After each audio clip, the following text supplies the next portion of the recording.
aqui, tá? Então, assim, eu vou depois, vai ser em inglês, vou avisar para vocês de uma vez, vai ser tudo em inglês, e o que eu puder fazer depois, eu vou fazer um apanhado geral para passar para vocês. Mas, por enquanto, eu não vou interagir no momento da live, isso aqui está sendo mais para gravação do que nós vamos fazer. Para quem não conhece, o Zoom é uma ferramenta de webconferência que teve noticiado aí nos últimos dias, até pela Anvisa ou empresas maiores, que alteraram devido à falta ou problemas na segurança. Então, vamos ouvir o que o Erick e o Yuan tem a dizer. Podem interagir se vocês quiserem e o que eu puder eu traduzo na hora. Caso contrário, eu farei um apanhado depois.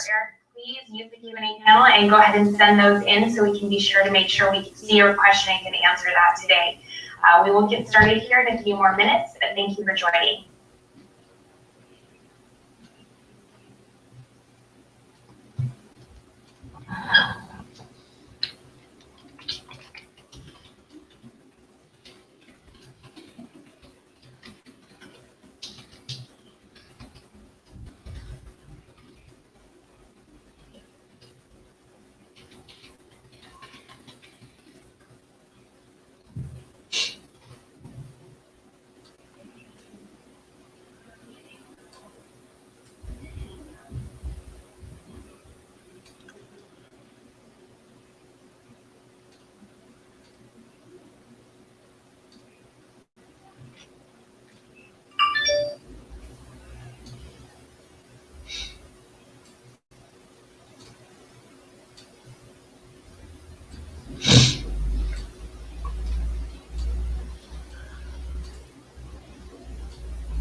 All right, good morning, everyone. We're going to go ahead and start to kick things off. My name is Kristen Klein. I'm on the marketing team here at Zoom. And thanks for joining us for today's webinar. We want to walk through a few housekeeping items to get everyone ready for the event. So we are recording today's webinar. We will share the recording with anyone who's registered, so be sure to be on the lookout for that. We will also be following up with a blog that summarizes the content and what we go through today. So if you're interested in learning more or reading that, please check our blog later today.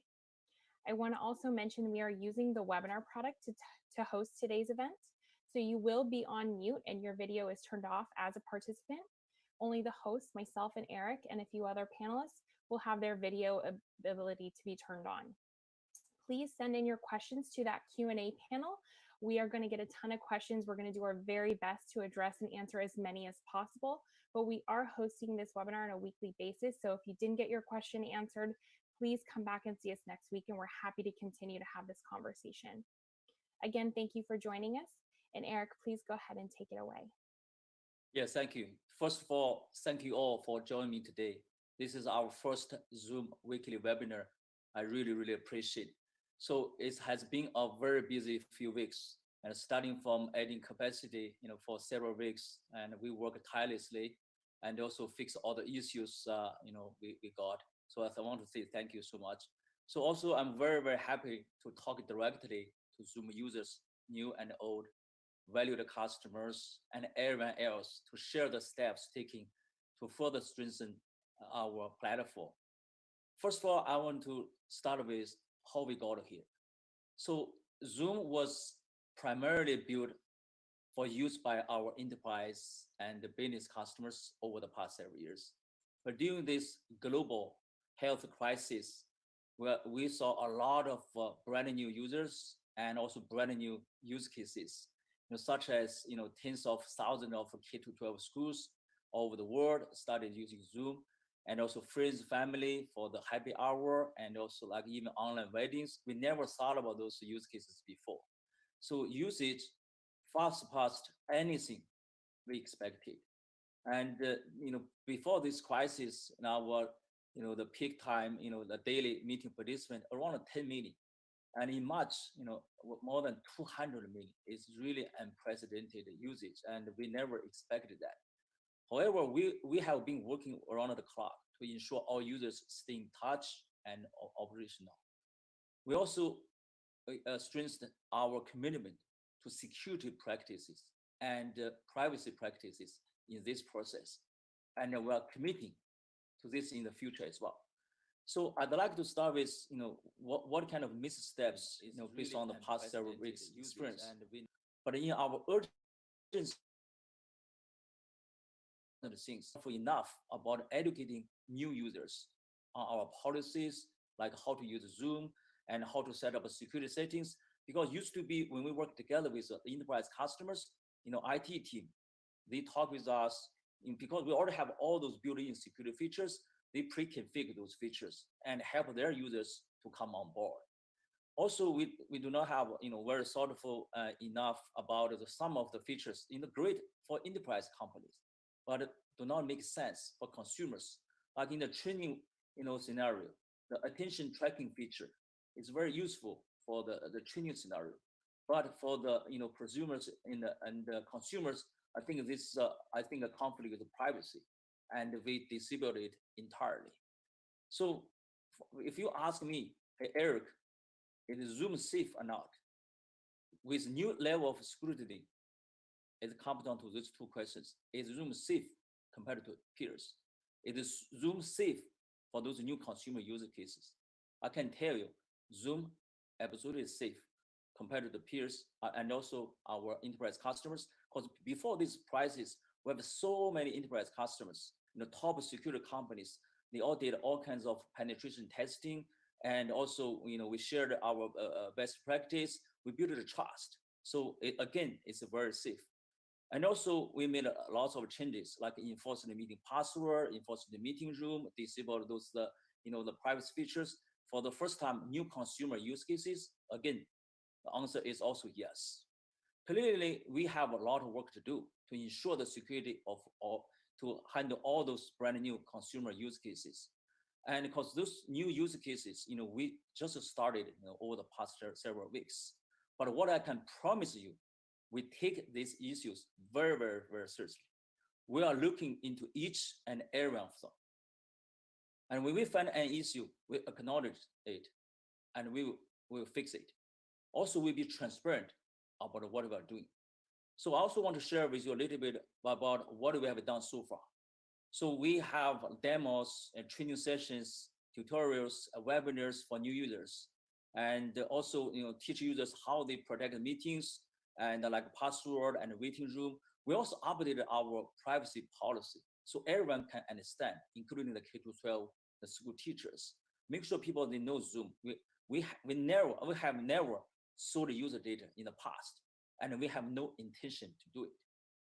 Specifically for K-12 education users, we have special guides and tutorials. We have a dedicated K-12 privacy policy.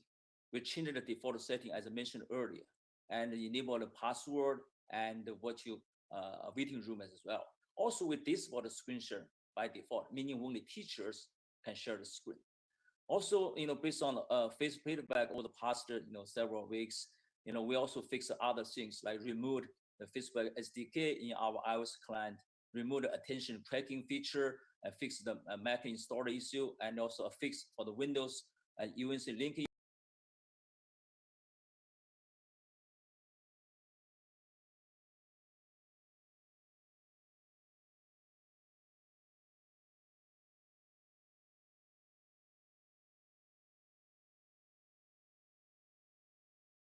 Changed the terminology. We use the Zoom encryption, and however, it's a process problem, and our documentation still use end-to-end encryption. That's absolutely wrong. That's sorry for the confusion.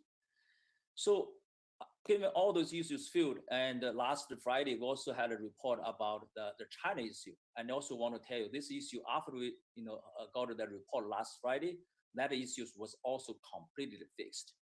And I also know many customers concerned about, hey, what had happened? What was said? To be clear, this should have never happened. And this issue was completely addressed last Friday.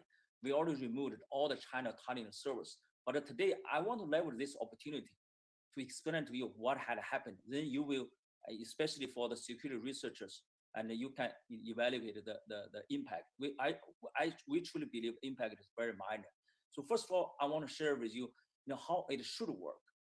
So we built a global data center, 17 data centers, and to have a best performance. Say you are joining this meeting from Germany, you talk to the Germany data center. You are joining this meeting from Japan or China, we talk the local data center, and all those data centers will be connected. This is a global distributed meeting architecture for both best performance. A US attendee tries to connect to 5 US data centers to find the best connection. If there's no any response from those 5 US data centers in 5.5 seconds from those 5 data centers, then we'll try again with the 3 tunneling server. We call it HTTPS tunneling server in the US. And we tried that. If any of them, return, and we are going to use that. Otherwise, timeout, return an error. So the HTTPS tunneling server, that response first will be used to route the connection back to our US data center. And also a unique encryption key is generated for each meeting, only held in the system memory and immediately destroyed at the end of the meeting. So what occurred for a very limited time is if the 5 US data center did not respond to the attempt by the US attendee to join the meeting, then the 3 HTTPS tunneling server in the US plus 1 HTTPS tunneling server in China were pinged. The China HTTPS tunneling server should never have been an option for non-China participants because that's configuration and the design flaw. In terms of impact, because this is based on the connection failure, it's very random. So I give one example based on the initial analysis in a sample taken in the US meeting participant on April 1st, 2020. Only 37 participants would have connected to the US data center, but instead routed through our China data center, tunneling server, and connected back to our US data center. To put it in context, on that day, we had over 233 million participants worldwide that day. So essentially, those 37 meeting participants, when they join the meeting, suppose they should connect to our US data center server, but they were connected to our China data center and then routing back to US data center server because of the connection failure. And also, our service really cannot determine in advance who will need to utilize the tunneling server. It's very random based on 5 HTTPS, 5 server failed, and the pinged HTTPS server. And also, no meeting data is left behind or stored in the tunneling server. Also, we know that regarding these 37 participants, we know which custom, which account, and which meeting, and which participant they had a connection failure, and then routed back to our China data center. So by the way, those China data center managed by us, and also we use AWS China, and also use Telstra and Australia Telecom, their facility. So that's I just want to explain what had happened. We have completely removed all China tunneling servers from our infrastructure. I guarantee you this will never happen again. Given our commitment to security, privacy by design, we have very, very, very high confidence this will never happen again. Again, I just want to share with you why we have a global distributed meeting architecture to have to boost the performance. So what we are going to do going forward, we are determined to do better and hold ourselves to the highest standard on security and privacy. So over the next 90 days, we decided to freeze any new features. Entire team will laser focus on privacy and security, and conduct a comprehensive review with third-party experts and representative users to understand and ensure the security for all new consumer use cases, and also engaging a series of simultaneous white box penetration tests. Actually, before this crisis, we talked with many enterprise customers, and we ran all kinds of penetration testing. So that on that front, we do have high confidence. Also preparing a transparency report that details information related to the request for data, records, and content. And also we are going to double down on our bug bounty program. We have a public bug bounty program, also a private bug bounty program. I really appreciate all the security researchers. Thank you for your help. Please work together with us and submit those. We are going to take it very, very seriously. Also, as you saw from this morning, we launched a Zoom CISO Council. The leading CISOs across the world and they are going to help us, working together with us. We are going to have open, ongoing dialogue on security and privacy, the best practices. And also, we are very, very happy, very excited to hire Alex Stamos, and widely respected expert on cybersecurity. He was a former chief security officer of Facebook and joined us recently as an outside advisor. So, in closing, I want to share with you transparency is always been a core part of our company, the culture and value. I look forward and to these webinars and every Wednesday. And I'm very, very committed. We are very, very committed. And so also want to give you a little bit more update just about it today. And we just rolled out a new client update, and please update the latest word. So we added a feature called security, especially for the first time new users. And quite often they do not know where to lock the meeting, how to enable the waiting room, how to disable the private chat or screen sharing, or how to expel a user. We put all those features together, and we call it security. Really help our customers and to easily navigate through those security features. Okay, with that, thank you all, and thank you, appreciate. Great, thanks, Eric, and thanks everyone for sending in your questions. We've seen a few themes here, so I'm going to try to touch on some things that a lot of people are asking about. So the first one, I think you've touched on this again, but Eric, could you just reiterate? A lot of people are asking, they run their IT organizations or they have Zoom at their company, and they want to know, how do they tell or talk to their end users who are using Zoom? Is Zoom safe to use? Is Zoom secure for their employees or their teams to use? Yeah, it's a great question. First of all, I want to make sure all those questions from audience, we do not prepare any questions, just to make sure it's open and transparent. I think that Zoom is, before this crisis, we have many enterprise customers. We did all kinds of penetration testing. And also for some big banks, we also share the source code with them. They come to our office, review the source code. We have a best practice, and I think it's safe. Otherwise, we really cannot grow to 9 years, almost 3,000 employees. So many, very big enterprise customers, security companies, the banks. And for the consumer, the new use cases over the past several weeks, we did and improve our the settings for first time user. Default password is on, default waiting room feature is on. We just added these security features. I think it's very safe. For enterprise customer, it's safe. For consumers, it's safe. We are very committed. Well, I have high confidence. I can tell you, Zoom is safe. Thank you. Great, thanks. We got some questions around file sharing, and whether we disabled file sharing over the weekend and when that would be available again to end users who are looking to use that feature. Yeah, so given that the entire resources we're working on, and look at every corner, look at every code, every feature, make sure any privacy and security issues, and we found the potential the security vulnerability. That's why we disabled that feature. And meaning when for file sharing is when you download the file from the cloud, because we integrated with quite a few the cloud drive. So we want to make sure fix that and then re-enable that. Great, thank you. So meaning if there's any conflict between those features and privacy and security first. Exactly. Okay.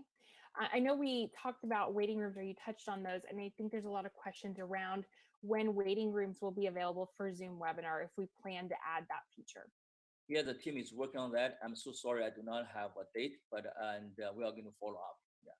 Great. And I think there was also some question around just configuring the waiting room, or any questions about any of these features. We do offer daily trainings if you want some more specific assistance on how to turn on and use the features that we're going to be talking about. Yep. Another great question is, how do you prevent unwanted participants to join your meetings, or how do you stop Zoom bombing, and what would be our recommendations around that? Yeah, I can share with you our recommendation, or maybe my personal best practice. I use Zoom for almost 8 or 9 years. Every day I have lots of Zoom meetings because I do not travel very often. I think first of all, every meeting, please set up a password, and also ideally only for your internal meeting, you use your personal meeting ID. Because your personal meeting ID, if you use it with other people, and it's it's not good. So always generate a random meeting ID. Don't use your personal meeting ID. and for that, and also enable password. And waiting room, if you want to enable, perfect, especially for K-12 schools. And for business meetings, for me, I normally I have a password, and plus after the participant I invited to join the meeting, I like to lock the meeting. And for the very, very sensitive meeting, like more like our internal executive staff to review our quarterly report, normally you can enable only allow authenticated users to join the meeting, meaning with the same domain, right? With the same zoom.us domain, user can join my meeting, and also enable the watermark feature. So in case I share a content and maybe someone leaked the content, we can enable the watermark. You even can enable the audio watermark. A lot of security features built in, and police, I think, follow those best practice. Lock the meeting, password, a waiting room, and never share your screenshot to the social media. Great. There was one question I want to follow up on with regard to the password. So some people were just asking how the password helps protect the meeting, and if you could assign a unique password, or if that's something we're planning on being able to do. So normally, because you generate a random meeting ID every time, that's why every time password is different. That's why I do not recommend you use a personal meeting ID. And personal meeting ID is fixed, right? And the password also the same, right? This is not very secure. Only use it sometimes for internal meetings. And every time every meeting is different, and the password is different. And that's my advice. Great. Can we touch on some clarification around whether Zoom sells user data? There was just from content from recordings, chats, how we collect data. Can we speak about that whole data piece? Our business model is to have a subscribers, primarily driven by the enterprise customer, business customers. We never, sold any customer data. That's not our business model. We have no intention to do that, in the future as well. And we really don't understand the consumer, the data, meaning sell to the other third party advertiser, the company. That's not our focus at all. And having said that, for sure, we really understand that the privacy is very important, and we are going to review everything to make sure any data. Ideally after the meeting is over, we are not going to leave a lot of information in our cloud. We try to very, very minimal to help you join meeting, start meeting. After that, try to make it very, very clear. Great. That's helpful. And I think there was some questions just from like a teacher and education perspective about recording their meetings or their classes they're hosting with Zoom, whether they should be recording to the cloud or recording locally. Can we talk a little bit about recordings? So yeah, we support two types of recording. One is you can record on your local machine, and another one you can record to our cloud. And I think quite often it really depends on how you use the Zoom. Right? If you're so for this after the meeting you think you can wait for several hours, that's okay. You can record in our cloud, and also you can set up a password and don't leak that. And however, if you were a private session, I highly recommend you just recording your client machine.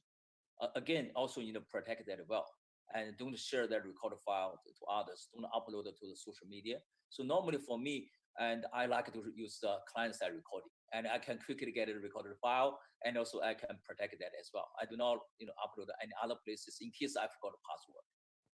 Yep, that makes sense. Another great question was just around, we've talked a little bit about some of the security features that we've enabled or features that we've put on by default. Do you have any idea, or you want to give a sneak peek of things you're thinking about, what other security features we might put on the roadmap, or what people will see in the future? Yeah, I think today we just have this new client update, right? And that's one security feature, and another security feature regarding the encryption.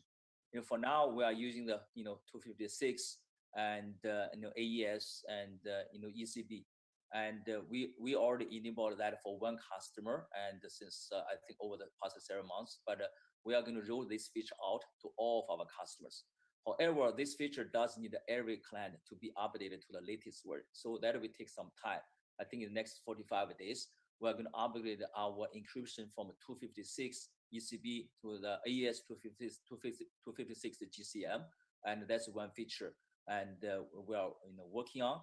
At the same time, today the way for us to use the AES encryption, the key is generated by our system, by our servers, and we're also working on a feature.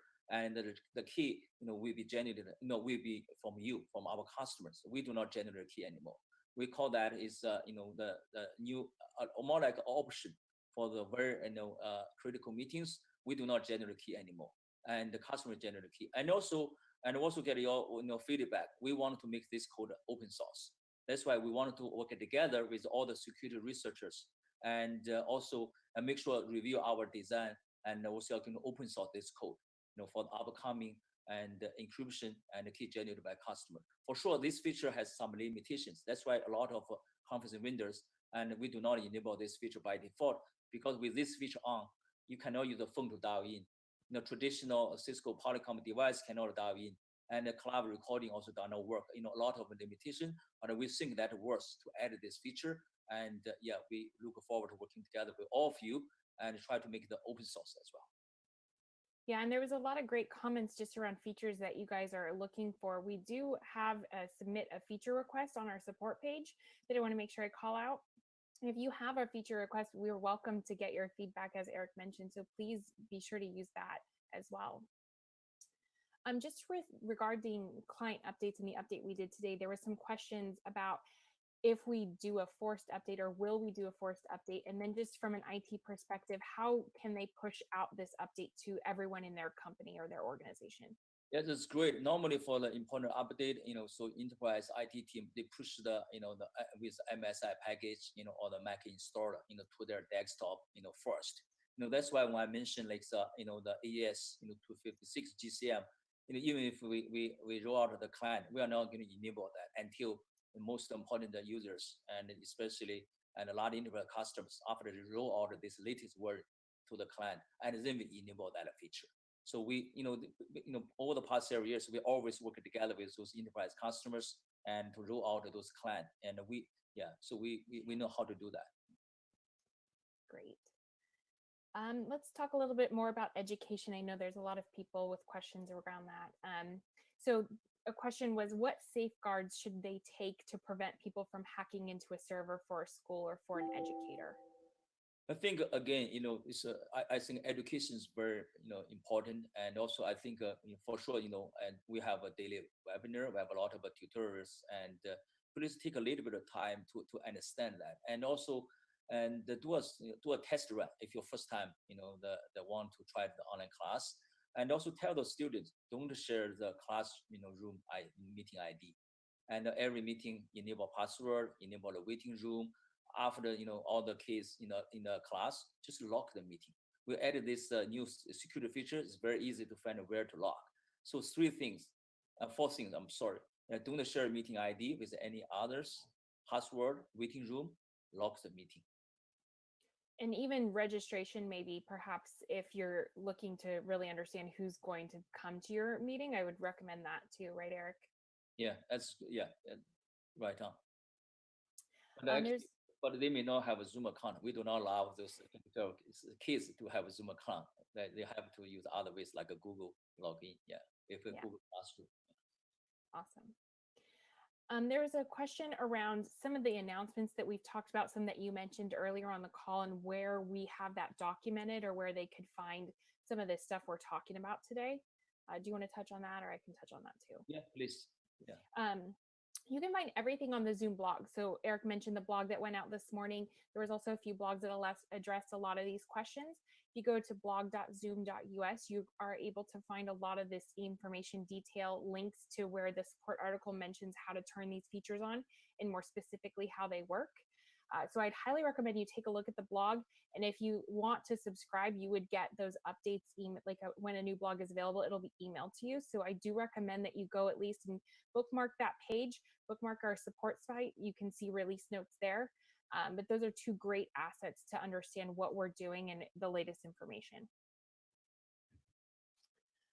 Let's do another data question. So someone's asking, what data got sent to Facebook?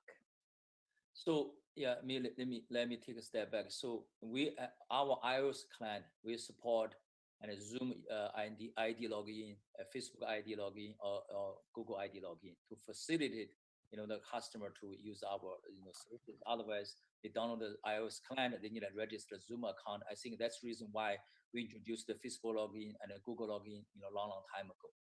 However, to support the Facebook login, to facilitate that, and our engineer team, and we embedded the Facebook SDK into our iOS client. And however, I think we do not know that. It's a shame on us. We do not know that actually when we initialize SDK, suppose only until you log in with Facebook, we should initialize. It's more like a software bug. We initialize the SDK, after you launch the iOS client, it's very easy. After you initialize the iOS SDK, that's API, we'll send some not a personal sensitive information, not device information, back to Facebook. And we did not know that. After realize that, within 24 hours, we already removed that Facebook SDK.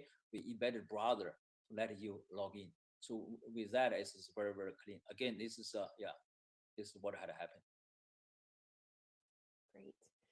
Let's talk on the attention tracker. So for education, I know we touched on this a little bit, but can you just speak to what the attention tracker is and why we have that feature? Yeah, so I came from WebEx. So this feature actually in a long time ago, WebEx also as well, the training center, and a lot of people when they join the training session, they would like to use this feature. So first of all, this feature by default is off. The way it works is in a training session. See, and I'm the host, and I have a training session. 5 students join my class. When I share the screen, they will see my screen. And sometimes they do not want to focus on viewing my screen. They might be multitasking to check the email. I just get an attention indication. Hey, Christine, and looking at other stuff. I do not know which other stuff she's looking, just to get an attention indicator. Meaning she's multitasking. That's the attention tracking feature, and they only use for training cases. By default, is also off. I understand the privacy concerns. We disable that feature completely forever. Great, thank you. There's a question around virtual backgrounds.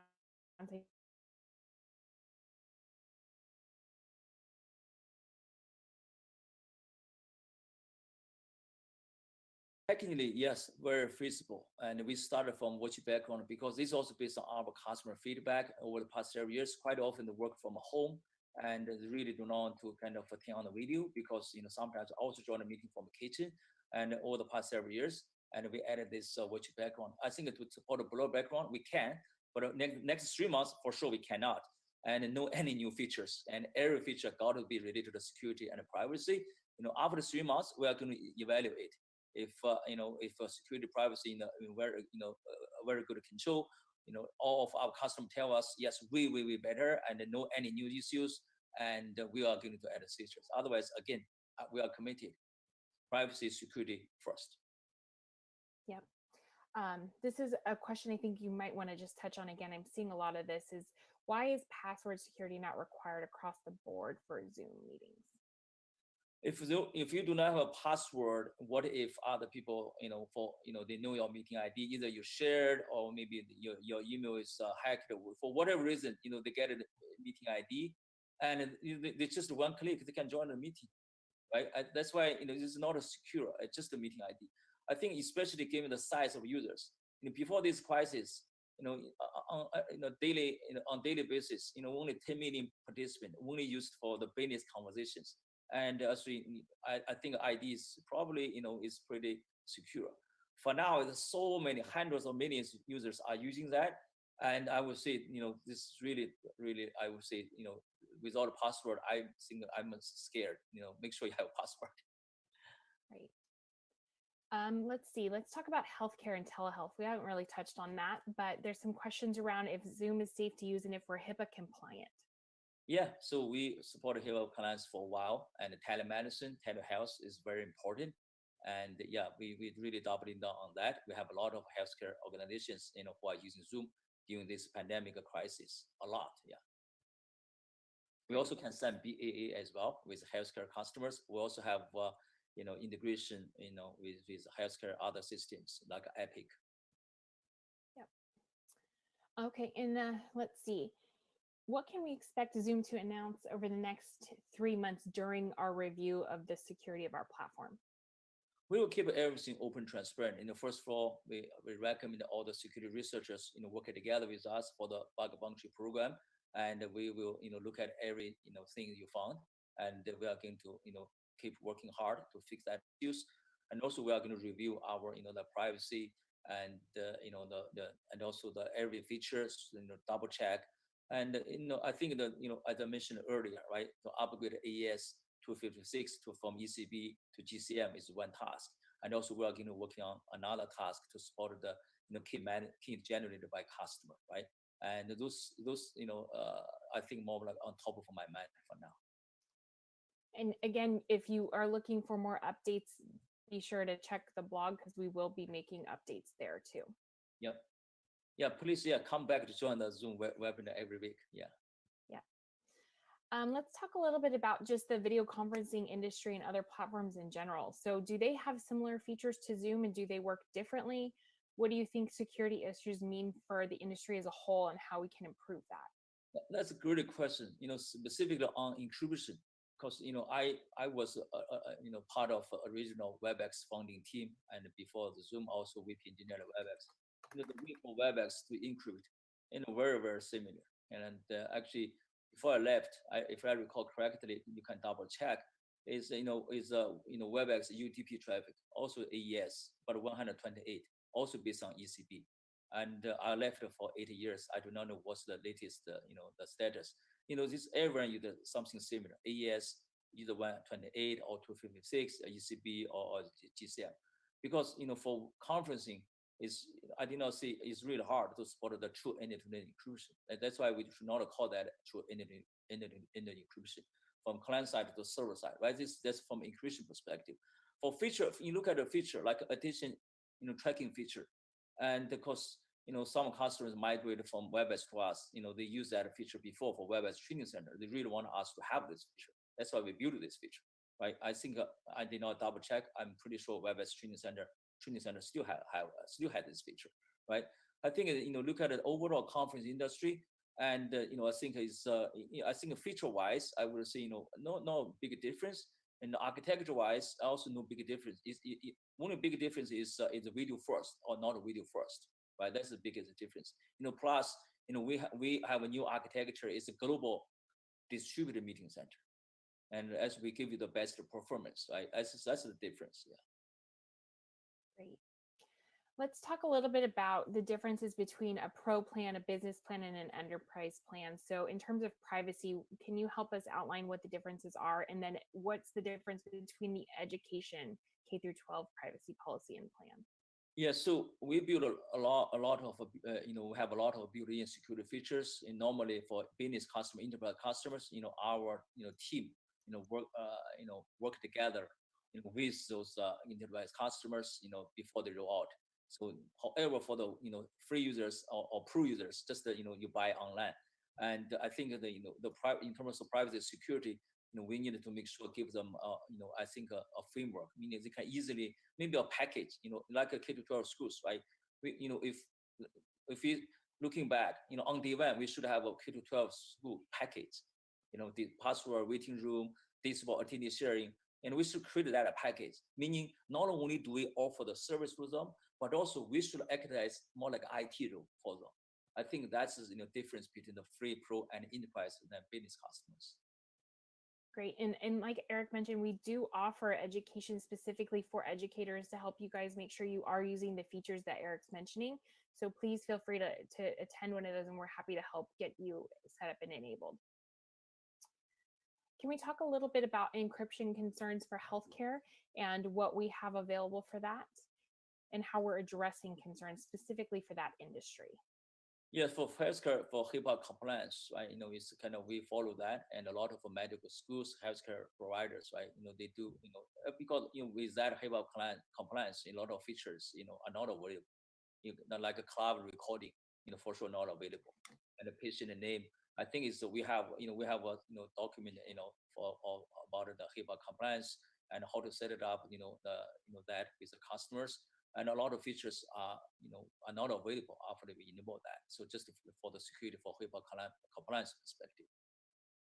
Great. We also sign a BAA with some very large healthcare providers. Yeah.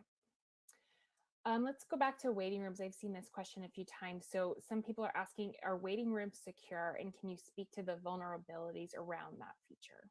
Yeah, so we did upgrade our server. So I think the waiting room related security vulnerability is already fixed. So meaning, and so the previously and before the fix, for the waiting room, you are in the waiting room for sure. You cannot come with the main room. You cannot hear the audio. You cannot hear the video. And we from a server side, we did not send audio and video data to the waiting room client. However, and we do send the session key, for this meeting session key to the waiting room, even there's no audio video data. We do not think that's safe. So we changed our server. So if you are waiting in the waiting room just for client, I mean, for you do not know, any user do not know it. Only for I was the security researcher or hackers, they know that, right? We do not send any, the audio video data, no session key, no the participant roster information. We do not send it back. So that's how we fix that problem. So waiting rooms are secure. It's secure, yeah. Yeah. What about Zoom for Government? So how is that different from the Pro free or enterprise plan? Yeah, take that China incident, right? And I mentioned the 37 participants that day. And, this is only for the, free user club, the commercial club. The government club, there's no any impact. Government club is, we have a FedRAMP certificate. It's very, very strict environment. And, all the DevOps team all must be the, a citizen. And also it's some features disabled and, very, very different, unique, the environment. Also, we wanted to raise the bar and, think, let's look at this, iOS SDK issue or maybe attention tracking feature issue. This is another thing we are thinking, we are working to work on based on the feedback. It's likely, and, down the road, we are going to have, basically the same. We are going to kind of remove all those, not a necessary code, for the government use cases, completely remove all the consumer use cases, give a different code word, and just, for the government cloud. For now, it's back in the infrastructure side, is totally separate. Great, thanks for clarifying. And then let's just touch on this. So there was a question that we've specified that we've never sold user data. However, all transactions, information between entities are necessarily dependent upon a sale or transfer of money or goods. Have you ever provided user data to other companies or entities in any way? So we use the third party, the billing engine, the charging engine, right? You want to pay online, with the credit card or the payment information, for sure. We need to, kind of, to process that. We need to leverage a third party. And yeah, that's, that's pretty much, and, very sensitive information, your credit card. And it just goes through a third party, for the payment. Other than that, for the meeting, it's just for join the meeting, no. We do not, kind of share with any others for any data. Only, use that as your metadata, for analytic, for the meeting performance. Great, thank you. I think that we're going to go ahead and wrap up. So Eric, are there any final thoughts or anything else at the top of mind you want to make sure everyone's aware of? I think first of all, thank you all for your time. I really appreciate it, and thank you for your support. And and please keep supporting us and join the webinar next week as well. I want to tell you we are fully committed. As Zoom is safe, please continue using that. And any feedback, I really appreciate. And thank you so much. I really appreciate for all your support. And thank you. Thanks everyone for joining. We'll be sure to share the recording after the event. And again, please join us if you didn't get your question answered. We really appreciate you taking the time with us this morning. Thank you so much. Thank you all. Appreciate it.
como vocês puderam ver, algumas situações aí, a gente vai traduzir para vocês, vai fazer um apanhado, ok? Mas a informação que começou foi que o Zoom tinha cerca de 10 milhões de usuários, agora estava com 100 milhões, com 200 milhões. Tem coisas para fazer? Tem, mas a gente ainda pode continuar confiando na plataforma. Depois eu vou, categorizar algumas falas específicas dele e vou lançar nas minhas redes sociais para vocês, tá bom? Um abraço, até a próxima.